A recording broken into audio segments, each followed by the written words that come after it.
Diego Maio, fra gli artisti internazionali qui in mostra a Sarmede, lei ha scelto un tema molto particolare che non troviamo spesso nell'illustrazione, cioè il pensiero stoico. Siamo quindi in ambito filosofico e le chiedo appunto cosa l'ha colpita del pensiero stoico e come ha determinato poi anche le sue scelte tecniche nella realizzazione di queste illustrazioni che vediamo alle sue spalle.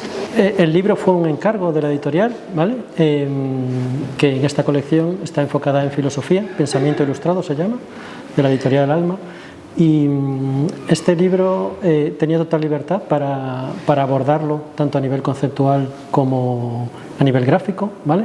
Y para mí era importante para todo el proceso de desarrollo del libro, aparte de por supuesto por el estilo gráfico final, qué materiales empleaba y por qué. Al tratarse de un filósofo estoico, pues claro, no quería, digamos, una especie de fuegos artificiales, quería pues en paralelo trabajar de una manera austera, pobre en cierto modo, y lo más sintética posible a nivel gráfico. Entonces por eso decidí usar carbón y papel, que son elementos con los que trabajo muy a menudo, y decidí pues trabajar con estas siluetas recortadas, manchadas con el propio carbón, y donde el propio manipulado de las piezas queda registrado, ¿vale? en cada una de estas figuras. Inicialmente había pensado, me planteaba, siendo un libro